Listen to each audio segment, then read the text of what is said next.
मी तुम्हाला डीमार्टमधल्या सामानाचे सत्य सांगणार आहे। यामध्ये आवर्जून या गोष्टी तुम्ही फॉलो करा, कारण आपल्या प्रत्येक गृहिणींसाठी आपलं किचन किती खास असतं व त्यामध्ये कुठली गोष्ट कुठलं सामान किती प्रमाणात भरायचं आहे हे आपल्यावर अवलंबून असते। बऱ्याच वेळा असं होतं की आपण एवढं मोहामध्ये जातो की आपल्याला लक्षातच येत नाही आपला यामध्ये किती फायदा होतोय किंवा किती तोटा होतोय।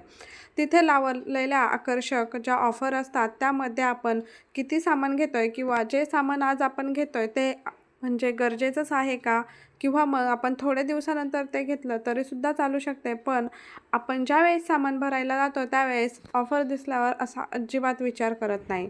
तर मी तुम्हाला ज्या काही छोट्या गोष्टी सांगणार आहेत त्या मात्र तुम्ही आवर्जून लक्षात ठेवायचं, आणि ज्यावेळी तुम्ही पुढच्या वेळेस खरेदीला जाताल, डीमार्ट असू देत किंवा कुठलंही एखादं मोठं शॉप असू देत, पण या गोष्टी आवर्जून तुम्ही लक्षात ठेवा। कारण यामुळे आपला फायदा तर होणारच आहे, परंतु आपला जे जास्तीचे पैसे जाणार आहे ते सुद्धा वाचणार आहे। कारण जास्तीचं सामान आपण हे फक्त ऑफर बघून घेत असतो, किंवा मग ही याच्यावर 50% सूट आहे, 40% सूट आहे, आता या महिन्याचा आहे पण पुढच्या महिन्यात उपयोग येईल, याचा विचार करून आपण ज्यावेळेस वस्तू खरेदी करत असतो त्यावेळेस सगळ्यात महत्त्वाची एक गोष्ट आपण विसरून जातो की आपले त्यामध्ये पैसे गुंतवून राहणार आहेत, किंवा मग ती वस्तू आपल्याला जास्त दिवस घरामध्ये सांभाळून ठेवावं लागणार आहे। आता ही गोष्ट किराण्याच्याच बाबतीत नाही, पण घरामध्ये जे असणारे छोटे मोठे भांडे असतात त्याच्याही बाबतीत आपली असंच होतं। पण एक गोष्ट आता आवर्जून लक्षात ठेवायची, ज्यावेळेस तुम्ही किराणा भरायला जाता त्यावेळेस घरातून जे सामान संपलेलं आहे त्याची एक लिस्ट बनवायची, आणि शक्य होईल तेवढ्या प्रमाणात आपण त्या लिस्टनुसारच सामान भरायचं। आता आपण ज्यावेळेस डीमार्टमध्ये जातो त्यावेळेस त्याची जी मांडणी आहे ती अशा पद्धतीने केलेली असते की आपण तिथे जी ट्रॉली घेतो की ती आपोआप भरत भरत भरत जाते। काही वेळानंतर असं वाटायला लागतं की इथे काय अर्धं सामान फुकटच मिळतंय म्हणून आपण एवढं सामान भरतोय, पण ती ट्रॉली जी आहे ती कधी भरत जाते हे आपल्याला सुद्धा लक्षात येत नाही। डीमार्टमध्ये सगळ्यात आकर्षक आणि सगळ्यात महत्त्वाचं म्हणजे त्यांनी जे लेबल लावलेले असतात त्यावर 50% 40% अशी सूट दिलेली असते, आणि आपल्याला तो एवढा मोह होतो की ते अजिबात आवरत नाही आणि आपण त्या वस्तू पटापट ट्रॉलीत टाकायला लागतो। सगळ्यात महत्त्वाचं म्हणजे त्यांनी अगोदर बिस्किट चॉकलेट ह्यावर ऑफर लावलेली आहे। आपल्या डोक्यात जरी नसलं बिस्किट घ्यायचे आहे तरीसुद्धा आपण तिथला ऑफर बघून ते बिस्किट पटकन उचलतो आणि ट्रॉलीमध्ये टाकतो, म्हणजेच आपले जे सामान आहे ते अशा पद्धतीने वाढतच जाते।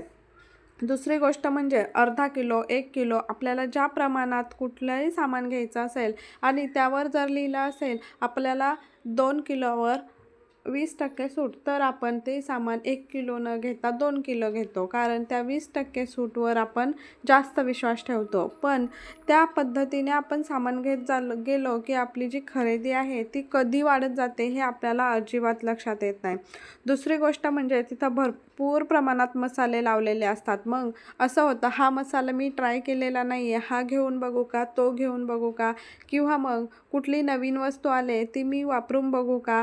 मग आपल्या जरी डोक्यात नसेल तरीही आपण ती वस्तू उचलतो आणि ट्रॉलीमध्ये टाकतो, किंवा मग छोटी घेण्यापेक्षा थोडीशी मोठीच घेऊया का, हेही बऱ्याच वेळा असंच होतं आणि आपले जो खर्च आहे तो भरपूर प्रमाणात वाढला जातो। आता आणखी एक यामध्ये म्हणजे तिथं कपडे किंवा मग चप्पल, घरातील भांडे म्हणजेच किचनची जी भांडे असतात, छोटे छोटे ग्लास, काचेची भांडे, ती एवढी आकर्षित पद्धतीने लावलेली असतात की आपल्याला वाटतं वाव किती छान दिसतंय, माझ्या घरामध्ये सुद्धा मी असं सेटअप करून ठेवाल। त्यामुळे आपण ट्रॉलीमध्ये गेलं की 1-2 वस्तू तरी एक्स्ट्राच्या घेऊन येतो।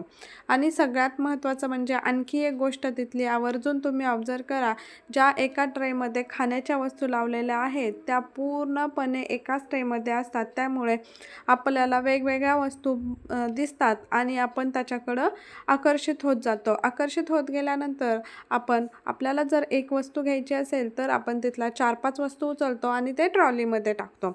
तर ही जी चूक आहे किंवा मग या ज्या छोट्या छोट्या गोष्टी आहेत त्या आपण टाळल्या पाहिजे। त्यावेळेस मनाला थोडंसं समजावलं पाहिजे, नाही ही गोष्ट मला आत्ता घ्यायची गरजेचीच आहे का, ही मी नंतर घेतली तर नाही चालणार का, किंवा मी थोड्या वेळाने म्हणजे थोड्या दिवसांनी घेतली तर नाही चालणार का। अशा अशा पद्धतीनेच तुम्ही वेगवेगळ्या जे सामान आहे त्याची एक घरी लिस्ट बनवा आणि सगळ्यात महत्त्वाचं म्हणजे पिशवी आवर्जून सोबत घेऊन जा, म्हणजे आपल्या पिशवीचे सुद्धा पैसे वाचतील. सगळ्यात महत्त्वाचं आणखी एक गोष्ट म्हणजे ज्यावेळेस आपण खरेदी करण्यासाठी बाहेर पडत असतो त्यावेळेस आपल्या डोक्यामध्ये एकदम व्यवस्थित आपण सांगून जायचं आहे की नाही, मला गरजेच्या आहे त्याच वस्तू मी घेणार आहे. आणि ज्यावेळेस आपण जास्तीच्या वस्तू घेत असतो त्यावेळेस तिथेच स्वतःला थोडंसं थांबून सांगायची गरज आहे, नाही मी आता ही वस्तू घेऊ शकत नाही कारण ती माझ्या लिस्टमध्ये नाही. तुम्ही जर या पद्धतीचे थोडेसे नियोजन केले ना तर तुमचा खर्च हा आपोआप कमी होईल किंवा मग तुमच्या बजेटमध्ये होईल. व्हिडिओ आवडल्यास व्हिडिओला लाईक आणि चॅनलला सबस्क्राईब नक्की करा.